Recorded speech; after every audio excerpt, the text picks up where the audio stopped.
Sad, jutros malo i o voćarima, o voćnjacima, iako se čini da je tamo sve završeno. Iako je berba u voćnjacima Gradiškog Potkozarja, Jabuke i Kruške završena, pred voćarima je još mnogo aktivnosti do kraja sezone kako bi zasade uspješno pripremili za novi proizvodni ciklus.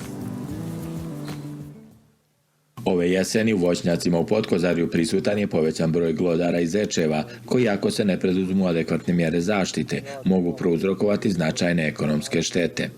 Sad je to vrlo jednostavno, preparati su dostupni, kupuju se u apotekama, raznose se po voćnjaku i na takav način se njihova brojnost vodi na nekakvu podnošljivu mjeru.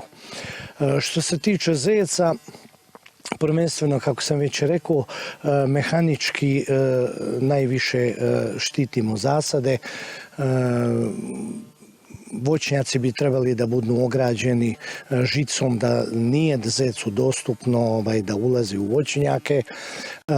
Manje površine, okućnice, ljudi omotavaju prvenstveno deblo i niže ramene grane sa određenim materijalima. To su plastične folije i drugi materijali koji su dostupni. A kad je u pitanju voluharice i poljski miševi, znači prvenstveno idemo ovoga momenta na hemijsko uklanjanje.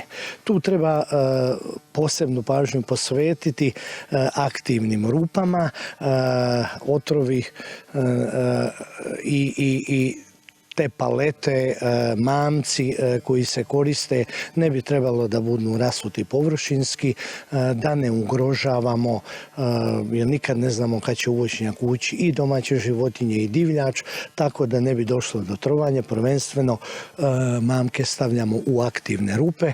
Paralelno sa zaštitom od glodara u većim voćnjacima, voćari su započeli i zimsku rezidbu. Naši voćari na području Gradiške i Laktaše, Srpca posjedimo velike zasade voća, preko 50 hektara. Voćari uglavnom se odlučuju za jesenju rezidbu. To inače spada i u osnovnu rezidbu pored one ljetnje. Sama rezidba odmah kreće po opadanju lista.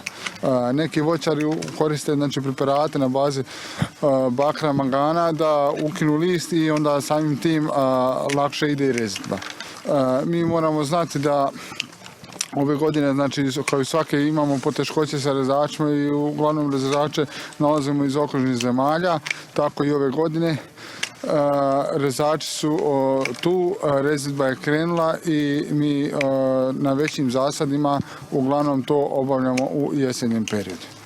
Također rezidba se može vršiti i poslije zimskog, u rano proljeće, prije samog kretanja, odnosno bubrenja pupa, pa do samog cvjetanja. Agronom Čekić napominje i neophodnost prihrane zasada kao i primjenu zaštitnih tretmana. Sad u ovom periodu dođe do defolijacije stabala, voćari vrše jesenju zaštitu, to je na bazi preparata, na bazi bakra u kombinaciji sa nekim od ulja.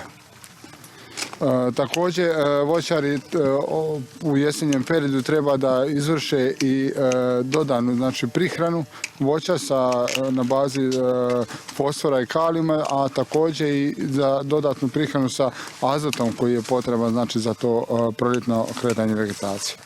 Većinu ovogodišnjeg roda voća voćari su uskladištili u hladnjače čekajući povoljnije cijene na tržištu. Prodaja za sada slabo ide, što predstavlja problem voćarima da obezbijede neophodna sredstva za novi proizvodni ciklus, u kojem najviše izdataka ide za nabavku zaštitnih hemijskih sredstava.